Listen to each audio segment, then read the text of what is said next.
there's no chance that you're going to see what is at the end of the tunnel. But as you keep trusting and having that inner sense of knowing that it's going to lead you somewhere, you continue to walk that path in the tunnel, no matter how dark it is right now. You continue to trust you walking on that path. At some point, that aha moment is going to show up, and you're going to see how beautiful even the darkest hours of your life is. There's so much beauty within that darkness.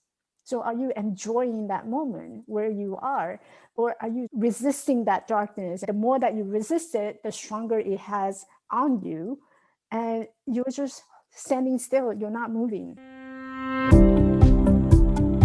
Thank you for listening to this episode of Changes Big and Small.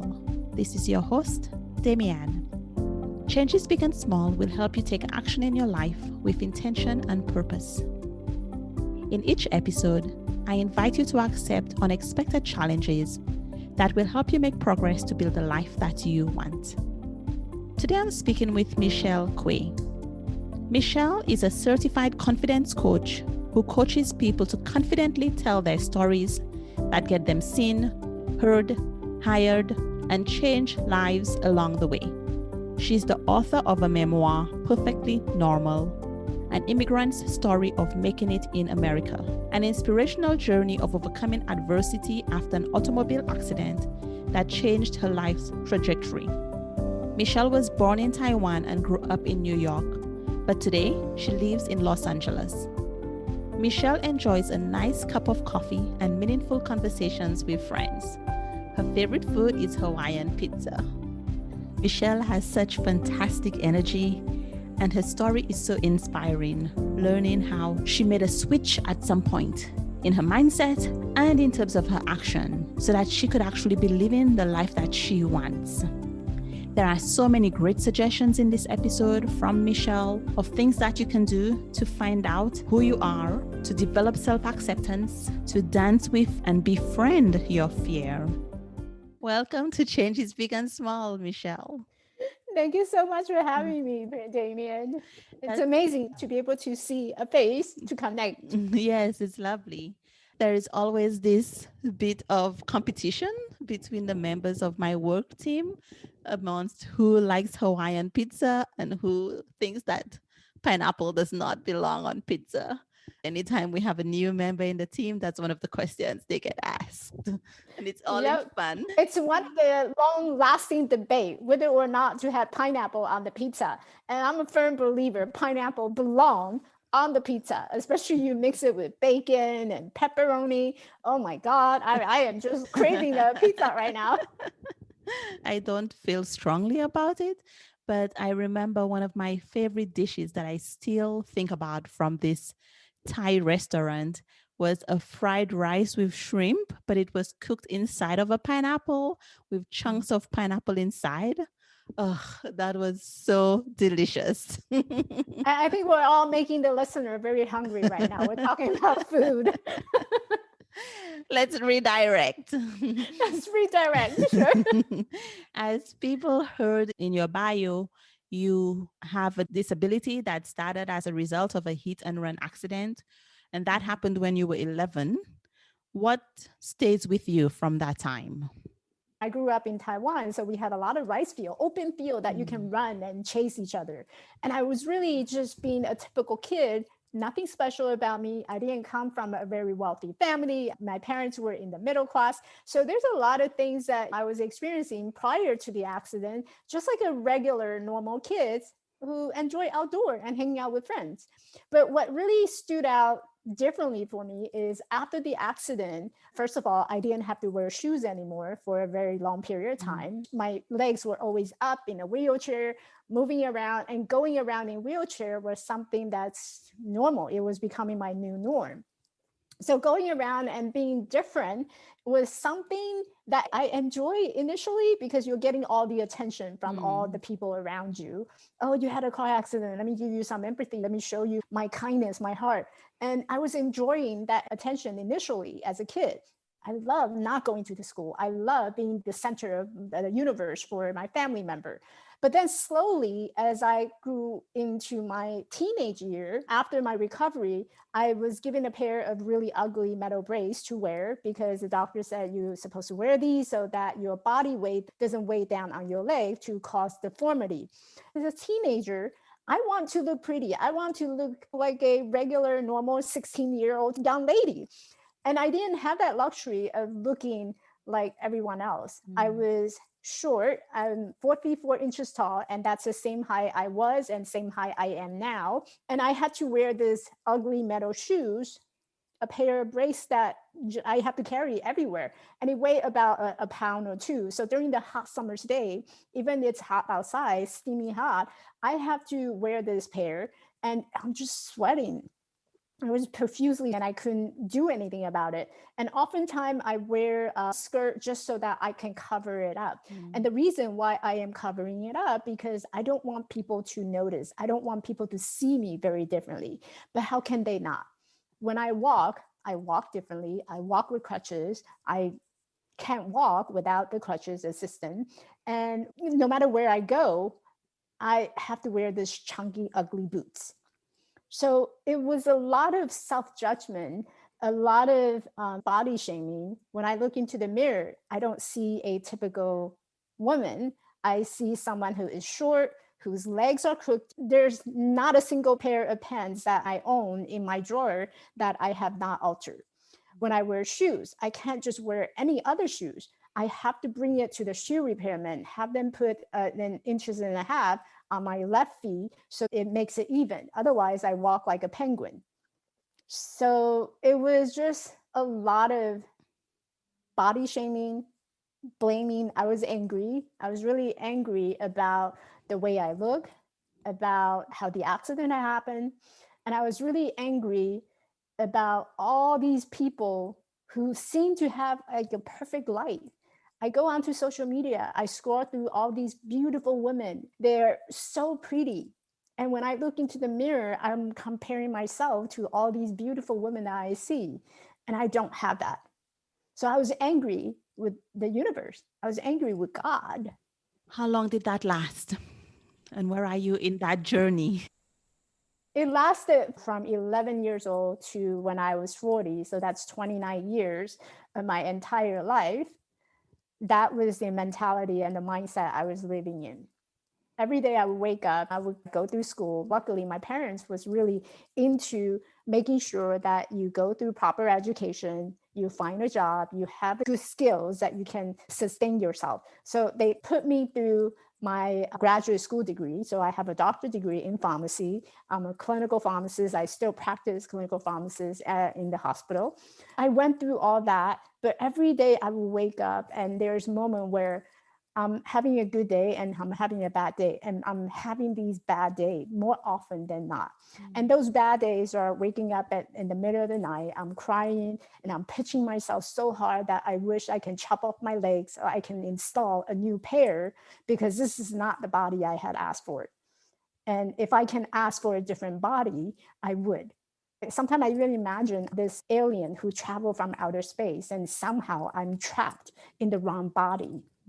And that's how much I hated my body. So I would wake up and those bad days would be, I don't want to be in this planet anymore. I don't want to be here. So nothing motivates me. I don't want to do any activity. I don't want to be actively participating. I just want people to leave me alone. And many times, I would just push people away. I don't want to talk to anyone. I'm perfectly fine not talking to anyone for 30 days. And I have no problem with that. That's how I was. I was really angry and so resentful to the rest of the world and to myself. So 29 years living like that, it's not the perfect solution. It doesn't feel very motivated. It doesn't feel very inspiring. And, when you have that suicidal ideation from time to time, it's just not the way to live.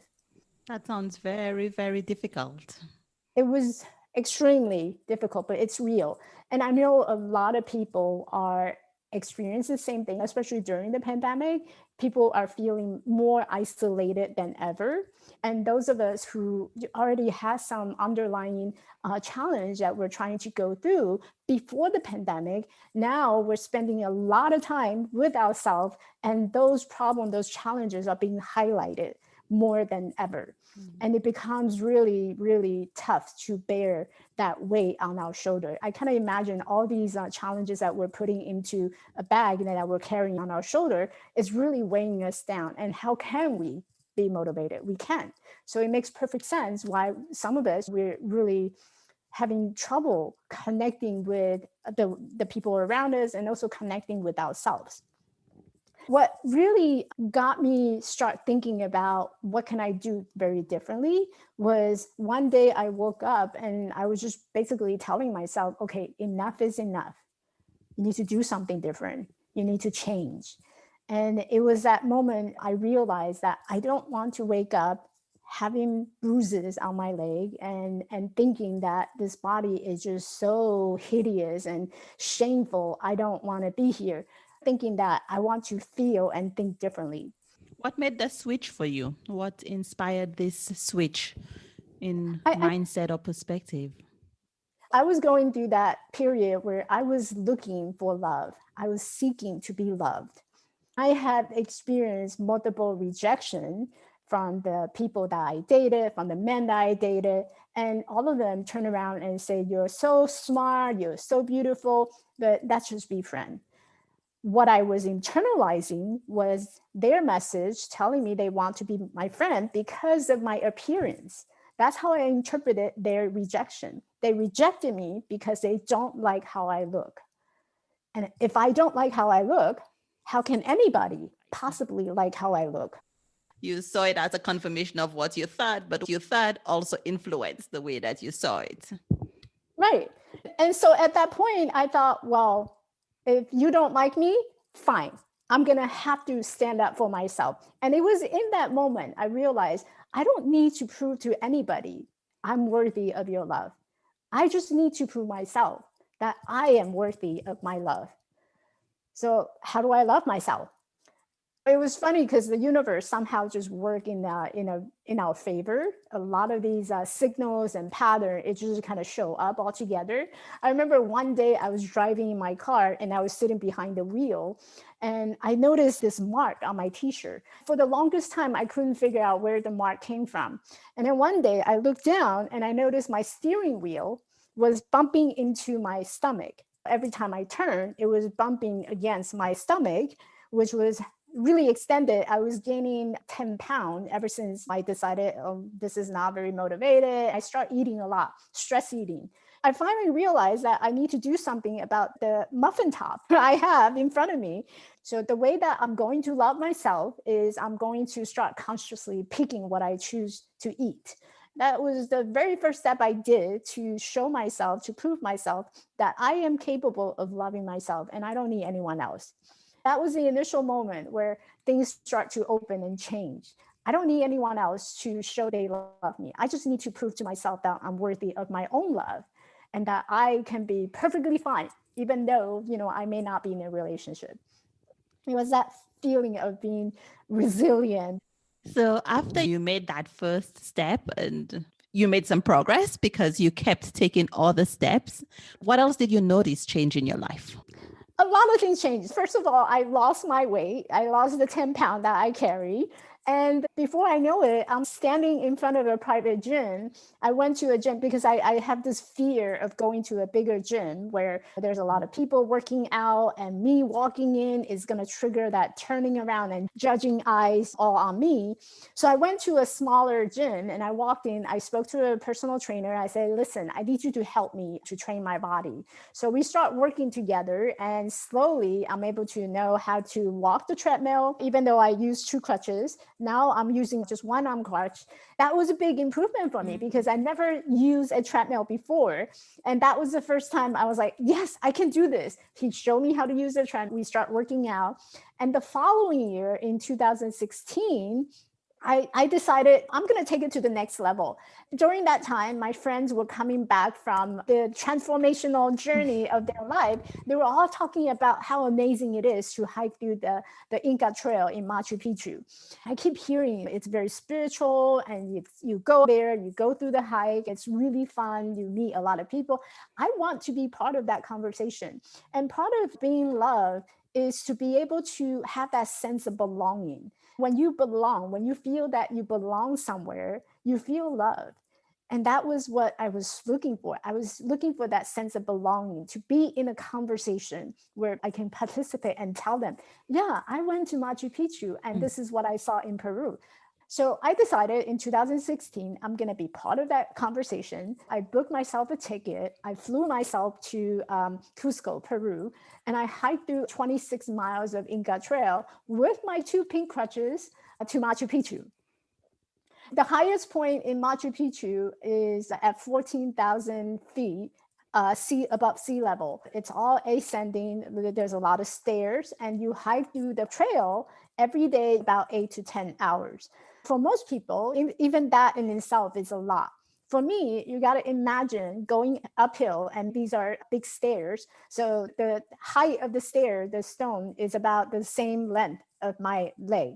So the way I had to climb up the stairs is I will lay my crutches on the next stairs, get onto my knees and climb up, pick up my crutches, and then I repeat that again and again. After 4 days, I reached the Machu Picchu ruin. The last day of the trip, I was looking at the last 50 steps, and they call it the OMG step. It's like you look up and oh my God. So that's what the Peruvian called it, OMG steps. You look up and the immediate action is, oh my God. And that was my reaction to it. It was, oh my God, I can't believe I made it here. I posted an Instagram story of me standing on top of the stairs, and I was doing a victory pose because that's what it feels like. It's like my whole entire life, I was waiting for that moment to be able to say to myself and to the rest of the world that I belong here. I watched your documentary, and I don't know how you motivated yourself to have so much energy, even though I could tell it was hard. I could tell you were putting in a lot of effort, but your energy was just so captivating at the same time. I really attribute a lot of these energy to the people around me. I don't believe I could have done this all by myself. And, as I'm talking to you right now, I'm getting a little teary because I'm looking back to all my journey in this life. I didn't come this far doing it alone. There's people along the way who kept pushing me hard. They kept showing me, Michelle, you can do this. Michelle, you're inspiring. You got this. Michelle, you are so talented. So there's a lot of encouragement and opportunity. Like right now, I'm having a conversation with you. This is a great opportunity to me to really step out of my own comfort zone, my own fear of stop shaming myself, show myself more love because I deserve it. I deserve this. And I think coming along, if I didn't have all these people around me who gave me the opportunity, who show me and who lead me the way, who was there to hold my hand and really support me along the way, I would never, ever have made it this far. I'm getting really teary right now because the community, all these people in my life, friends, family, even the stranger who gave me a smile on the street, those are the people who made imprints in my life. You never know how much it can impact someone else's life. And so along the trail, I remember as I'm walking by, people would turn or they would stop and give me a thumbs up. Those are my motivation. And I think that's what kept me going. I didn't do it alone. I did it with the help of others. As you're talking, what's striking to me is that such a simple act of generosity can make a difference in somebody's life. We can open our eyes to be able to find those opportunities where we can be generous with people, whether we are close to them or they are strangers that we meet along the way. I think that the most important thing nowadays is to be able to practice our empathy, to see each other, to have that understanding, and to share that moment where you have gone through a similar journey. You have a story that brought you here. And your story, your struggle is just as significant as mine. Often, if we took a moment, we would realize everybody's doing their best. To a large extent, people are doing their best as they go through this world. Absolutely. And I believe vulnerability is our superpower that allows you to knock down your defense and knock down your wall so that other people can show you what they are about. So each one of us have that big heart and we all want to give to others. But if you have a wall that you build up, or if you're being defensive, then chances are you're not giving me the opportunities to show you how much I care about you. Mm-hmm. So if I were to have this defensive wall up, thinking that everyone that who see me is judging me the whole time, I'm not allowing them to show me that they are capable of sharing their love. I'm being selfish. I need to give people that opportunity so that they have their chance to show me their love for me. Since you've made this mindset switch, what's surprised you in terms of the experiences you've had or the opportunities you've recognized? I think what surprised me is really how rich, how wealthy I am in this world. For a very long time, I thought I was just here alone. I don't belong here. And once I made that shift, it was so much abundance. I have friends from all over the world. I have connection I'm making every single day.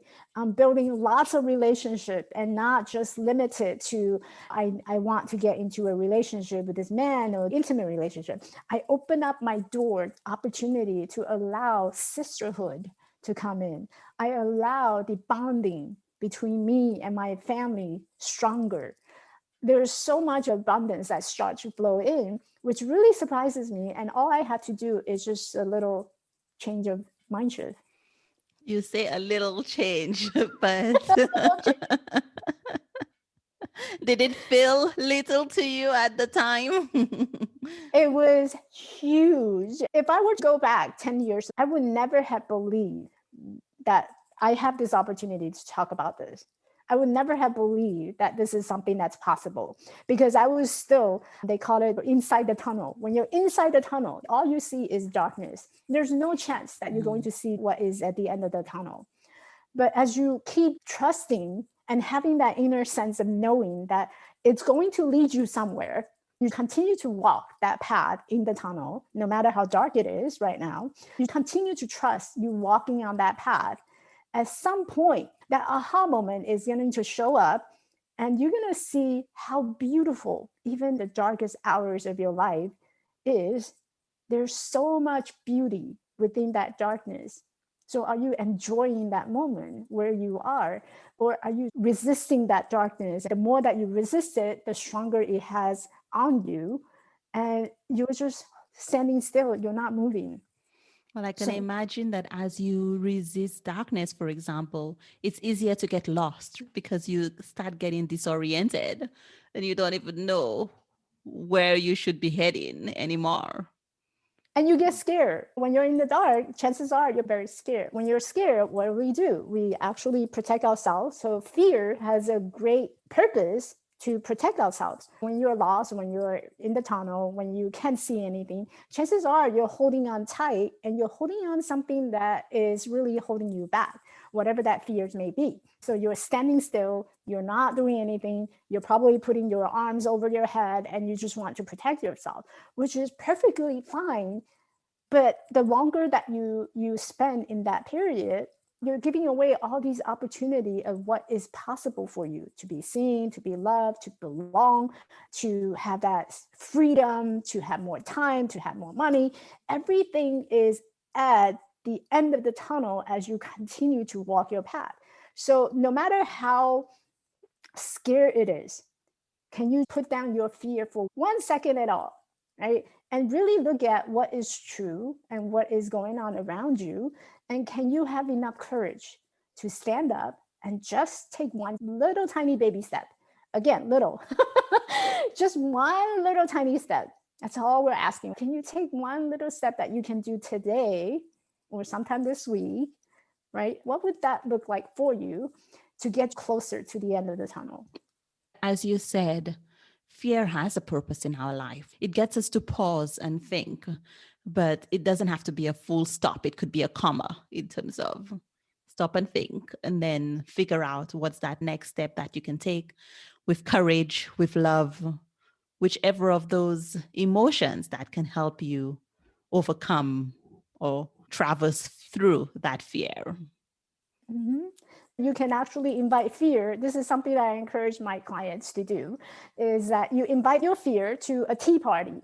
You're going to sit your fear down. We're going to have a conversation with the fear. You're going to hash it out because you are not your fear, but your fear is part of you. So you want to be gentle, be kind to your fear, and invite your fear to a party. I actually have a Barbie doll, and that is my fear. That is my inner critic. That is the imposter that I had in my life. It's a Barbie doll because when you think about Barbie doll, it's perfect, right? Long hair, beautiful body, any outfit that you want the Barbie to wear, long skinny hands and arms, very beautiful. This Barbie doll is also having a lot of messages for me, like I'm not good enough, I'm not pretty enough, I'm not worthy of anybody's love, I'm not smart enough. All these not enough is what's coming out from this Barbie doll. And so one of the projects that I encourage people to do is actually work on an inner critic project. So what do you do with the inner critic project? Have a picture of this inner critic. What does it look like? Maybe it looks like a Barbie doll like mine, or maybe it looks like someone who is like big nose or big head, or someone who's thinking a lot. You can create a different image of what this inner critic looks like. And once you create that image, give it a name. My Barbie doll, my inner critic, her name is Daisy. Daisy is a little tipsy because Barbie doll doesn't eat much and it's always skinny. So chances are someday she would just tip over. So I call her Daisy, the little tipsy. So you name your inner critic, and what you essentially do is you bring that fear into light. And now you can visualize it. You can see your inner critic. You can have a conversation with your inner critic. And what you can do every time the fear show up or my Daisy show up, I can tell her, hey, Daisy, listen, I'm about to start something really big and something that's really new. And I'm really excited about it. I know you're going to have a lot to say about this, but I'm going to invite you to sit next to me and just watch me going. So you can start having a conversation with this little friend of yours, and you can just invite this person to stay in the background while I'm doing something big and adventurous. I love this idea. I haven't heard it presented in quite this way before. I've heard in the IFS system where they talk about visiting your little self in terms of visualization. But I think for a lot of people, having this character that has some sort of presence in the physical space could be very helpful as well. Mm-hmm. It's not a bad thing to have fear. So I would encourage people to, when you look at your inner critic project, don't give it a name after a person that you really hate, because you don't want that. You wanted to give it a neutral name, someone that every time you think about your inner critic, what does it sound like? Maybe it's a tree, a daffodil, or something that you think about right away. Don't create it so that you have resistance to it. It's not something that's bad. The idea is it's part of you. Fear, again, has a purpose, but you're giving it a way to manage it, to diminish its power over you. Now you can visualize, every time you show up in my head, I know this is Daisy talking. This is not Michelle talking. Michelle wouldn't talk this way. Daisy would talk that way. The other thing that I am thinking about as you present it this way is that often when we feel fear, we try to put it aside. We try to overcome. And I even used that word earlier. But I think something that's very helpful to people is to recognize it, to allow it, to befriend it, to nurture it, all of those things. as we connect back to self-acceptance, it's the same idea of if you're in tension, in struggle within yourself, within different parts of yourself, then you're spending so much energy there as opposed to making progress, making changes, taking the steps that you want to take in your life. Acceptance is about taking things for what is. We're not attaching any labels. We're not calling it good or bad. It is just the way it is. So if I look at a cup, it's not a good cup or bad cup. It's just a cup. And so same thing with ourselves. I'm looking at my body. It's not a good body or it's not a bad body. It's just a body. It's a vehicle that I carry so that I can serve my purpose. So what is the bigger picture with the vehicle that you want to use? How do you want to use your vehicle? And that's all it is. Acceptance is not about fighting anything or resisting anything. It's about accepting without the judgment that we have or the urge or the desire to put a label on something and to justify it for being good or bad. Because when you do that, there's a lot of internal message that start to show up. What determines good? What is bad? Whose standard is it to be good? Whose standard it is to be a bad person? So there's a lot of judgment that's involved. And I think in order to move forward in our individual life, as well as the world overall, is that we need to start to come into terms and to be able to heal ourselves and be accepting to what is. Yes, I like that. I tend to think that if we could change many of our judgments to curiosities, to explorations instead, that could really help us learn some more about ourselves and remove some of those barriers that we built up within and for ourselves. So, what do you do now when you encounter negative self-talk? So nowadays, when I encounter negative self-talk, which I still do every single day, and especially now I'm in my business, there's just a lot of negative self-talk going on there. Can I do this? I don't think I can launch a course. I don't think I can do this. What I do is I have this exercise where you can do a judgment journal. So I know a lot of us, we do a gratitude journal that we keep every day. What I recommend is people to keep a judgment journal as well, to look at how many things you're judging throughout your day. For everything that you judge, whether it's good or bad, so all these judgments that you have, write it down. And once you write it down, think of 2 different ways that you can rephrase. So how can you approach the same thing with a more neutral tone of how you're talking to yourself? Or how can you use a more affirmative way of talking to yourself? Write down 2 different ways of how you can talk to yourself based on that judgmental journal. I recommend keeping both gratitude and also judgment, because it helps you to create that awareness, to know where your pattern of thinking is. It also makes you think about how you want to choose the next time you have this type of judgment. Do you want to have a different view or perspective of looking at the same thing? So it provides you with a really option of looking at things. That's very useful. I recently took a 30-day meditation course around food and eating. And a lot of what she had us do was write what our thought processes are without self-filtering and thinking about what would your kind self say? What would your judgmental self say? What would your hedonic self say? They're all components of ourselves, but looking at how can they coexist and how could they live in harmony by getting to know the different aspects in more depth. I found that very useful. Yeah. And I think it's a great way to really get to an understanding of who we are. Ultimately, the more that you know about yourself, the more that you will understand what is best for you. And so you start to choose more consciously. And the idea is so that you have the ability to choose consciously what is best for me in this moment of time. That initial stage of understanding why we do things the way that we do is maybe challenging and difficult because we don't know where to start.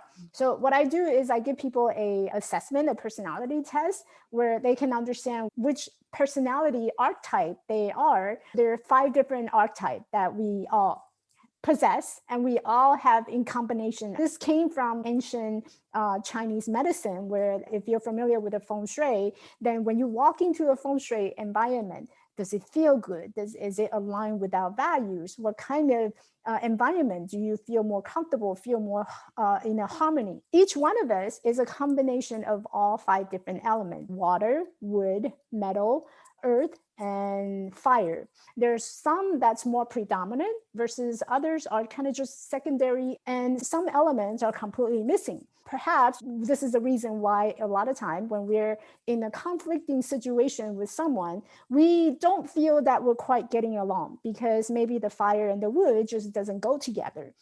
Having understanding of what we are and who we are will help you to have better skills. How do you deal with conflict? How do you create that harmony? How do you have more skills to bring back and restore that balance that we all need, whether it's the food that you eat or the work environment where you find yourself where you're having a lot of stress? How do we bring back that balance so that we can focus on what truly matters to us? So yeah, that's something that I do for my clients when they first sign up. It's a personality archetype assessment. The thing that I often wonder with these types of assessment is, how do people change, or how does that change over time? Does it change over time? And through what kind of process might that happen? Let me give you a perfect example. So like the other day, I was talking to a friend of mine and I keep using, I don't know, I don't know, I don't know. I kept repeating myself, I don't know. So my friend said, Michelle, you've been using a lot of I don't know lately. That creates an initial awareness. So let me look into it. So the next time when I say I don't know, I'm going to pause a minute and really think about, is it something I don't know? Or is it just because I don't have any time to look into it? And if it is, I don't have enough time to look into it, then it's not, I don't know. I know, but I just don't have time to tell you right now. So you create an awareness. So no matter what type of assessment test you take, it's the initial step of creating that awareness. What do you do with the awareness? When you are becoming aware of something, then you start to accept. And acceptance is actually the next step following the awareness. What is it that you need to accept after you are aware of it? So what I needed to accept after I was aware that I don't know is to pause and think a minute. I'm just being too short. I don't want to wait on that person. And that's not how I want to be seen among my peers. I want to be there to be helpful. So the next time when I find myself in that situation, I'm accepting the fact that, I can be very short and short-tempered on people. So I'm going to pause. When I feel that I need to say, I don't know, I'm going to take a moment. Okay, let me tell you that this is not on my to-do list right now, but when I have more time, I will share what I know with you. And so you just made a choice by having that awareness, accepting where you need to improve or be better. And now you're making a conscious choice to, okay, so what is my next step? And how do I want to change the next time I find myself in this situation? That makes a lot of sense. It's interesting because a lot of times with those types of surveys, they also tell you to ask a good friend or ask a partner, for example. I guess it's because of those blind spots where we can only answer a questionnaire to the extent that we're aware of ourselves. And so taking the time to investigate, observing yourself is part of that journey as well. We don't know what we don't know. So unless someone point out what we don't know, we will remain to be unknown. So that awareness is really important because that is essentially the first step in creating a change, in making the choices, and actually building on that energy or being more confident in doing the things that you were meant to do. So that first step is so important. So it's awareness, acceptance, and you make choices. What's the most important thing for you that supports you in living the life that you want? I think the biggest thing for me is There's actually 4, but I'll start with my number 1. It's authenticity. I spend a lot of my years and time just living in someone else's shoes, living under someone else's expectation. Growing up, I lived my parents' expectation. They want me to have a degree. They want me to go into healthcare so I can sustain myself. They want me to have a skill so that I can feed myself, bring food home. I was living under people's expectation, and that wasn't what I truly want. I remember I got invited to a friend's wedding one year, and she invited me to her bridal's room. I walked in, there's this beautiful dress that was just hanging, and the skirt was hitting the ground perfectly. And right in front of the dress, there was a pair of shoes, and it's got sparkles and everything, like the most beautiful pair I can ever imagine. And I was sitting at the ceremony, and I saw her walking down the aisle, and she was smiling. Her parents were happy. She was walking down the aisle with her dad. And there I was crying. I was just tearing nonstop. And it wasn't because it was a tear of joy. It wasn't a tear of happiness. I was happy, but it was not. It was more tear of disappointment. I felt like my life was a big failure because I would never be in her shoes. I could never be in that pair, walking down the aisle, making my parents happy, making my mom proud. I could never be that. That was a moment I realized my whole entire life, I wasn't being true to myself. This is not the life I wanted. So authenticity is my biggest. Since you said there were 4, I clearly misphrased this question. And I have to ask what the other 3. So I call them my ABCD. Authenticity is my number 1. No matter where I show up, I want to show up being my true authentic self. I will express, I will cry if I want to. I will fully express how I feel in that moment. The second one is B, which is bravery. To have the courage to show up for yourself, to have the courage to do what you need to do, to have the courage to do and be what you were meant to be. So that's B, bravery. C is connection. As I mentioned earlier, I didn't come this far by myself. I had connections. I was making connection and community of people who had helped me. And now it is my turn to give them what I can. I give back to my community. So community is also big, and connection is big for me. And my last one is D, which is determination. So you have authenticity, bravery, connection, or community. And last one, you have to be determined. Determined that you are showing up, being your best version every single moment, every step of the way. And those are my 4 big things: my authenticity, bravery, community, and determination. Those are pretty big. So yes, it seems to me that you covered yourself broadly with those 4. I have a tendency to go big. I may look small, I may look little, but I have a tendency to go big. You've already been so generous in sharing suggestions and ideas with listeners. I would like to give you an opportunity if you have any other invitations or challenges for anybody who's listening that you would like to share. After pandemic, a lot of us are still trying to recover from that hurt, from that journey of being afraid of the uncertainty. So what I would invite people to do is do something brave, do something courageous, even if it means just getting out of your bed or getting the key to go to your car, even small things as that this week, after you listen to this podcast, do something courageous. And I wanted to hear back from you. So if you reach out to Damien, I would love for her to share the feedback she has. What did you do this week that was courageous? No matter how big or small it is, do something for yourself. That's all I'm asking.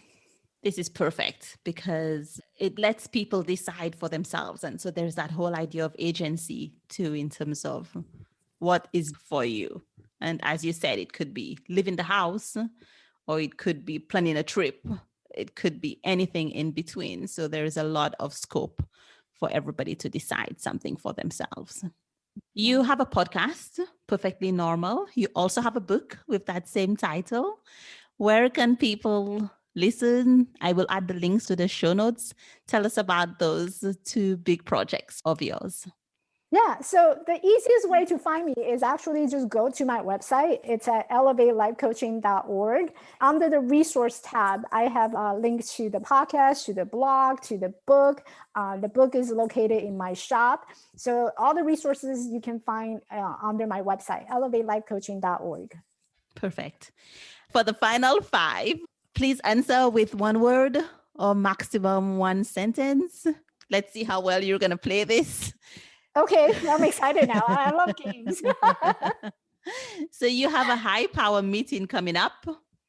What are you doing in the 12 hours before that? Sleeping. You are struggling with motivation. Do you have a phrase or a pep talk that you give to yourself? I would say, I don't have a particular one, but I would go with, I got this.